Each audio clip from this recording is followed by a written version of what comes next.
Good morning children. आज हम लोग एक फूल की चाह कविता की आगे की पंक्तियों की व्याख्या पढ़ेंगे।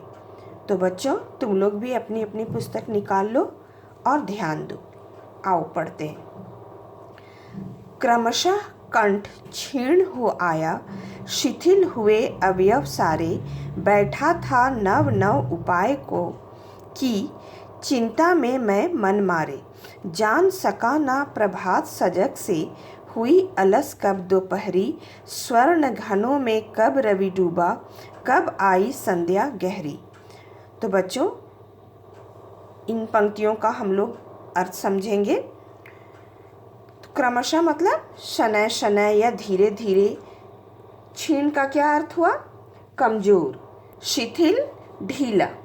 अवयव शरीर के अंग। प्रभात सजग का क्या अर्थ है? चहल पहल से भरी सुबह। अलस आलस से भरी हुई या आलस्य से भरा हुआ। स्वर्ण घन सुनहरी घटाएं, बादल। तो आओ समझें इसे क्या कहते हैं कवि सियाराम शरण गुप्त जी। तो बच्चों, इन पंक्तियों में कवि सियाराम शरण गुप्त जी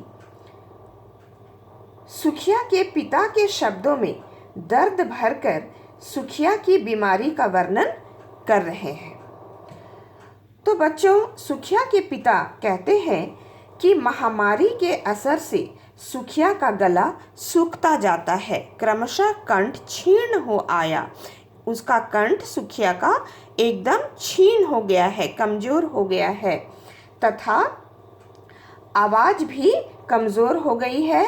शरीर के सारे अंग ढीले पड़ गए हैं। शिथिल हुए, ढीले पड़ गए हैं अवयव, शरीर के सारे अंग। तो बच्चों, बेटी की चिंता में पिता नए नए उपाय खोजते रहते हैं।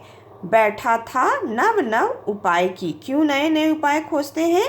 चिंता में मैं मन मारी। क्यों खोजते हैं? कि जिससे वे अपनी बेटी को बचा सके।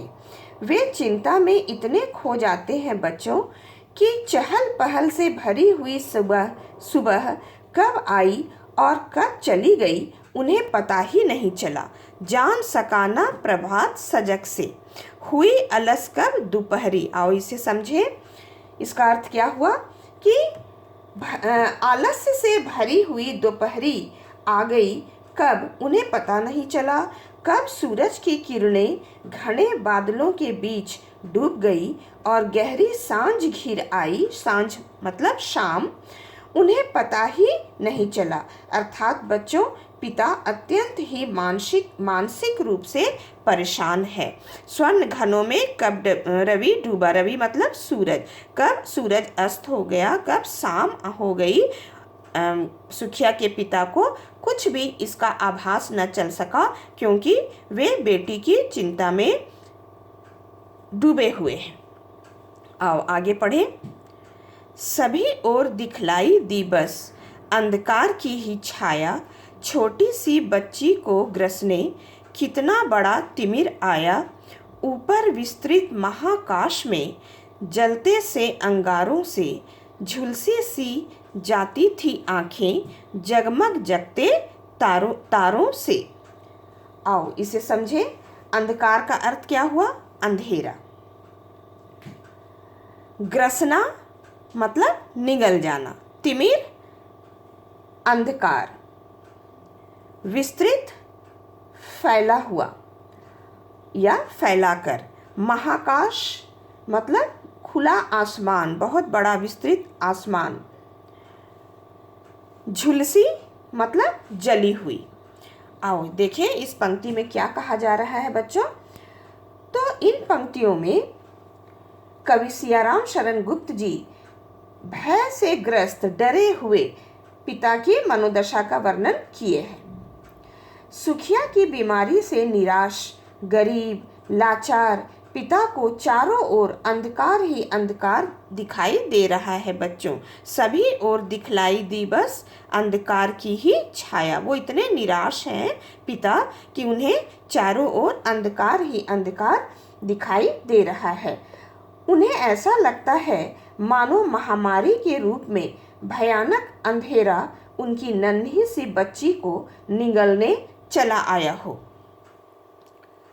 छोटी सी बच्ची को ग्रसने मतलब निगलने कितना बड़ा तिमिर आया। तिमिर अंधकार, यहाँ महामारी को कहा गया है। आगे देखो, ऊपर विस्तृत महाकाश में जलते से अंगारों से झुलसी सी जाती थी आंखें जगमग जगते तारों से।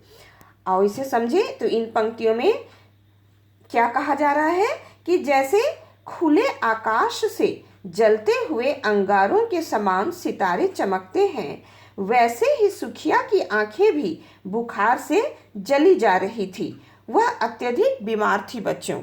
झुलसी सी जाती थी आंखें, सुखिया की आंखें बुखार से एकदम जलता हुआ महसूस हो रहा था, जैसे आसमान में महाकाश में सितारे चमकते हैं और वो अंगारों के समान दिखाई दे रहे हैं। तो आओ आगे पढ़ें बच्चों।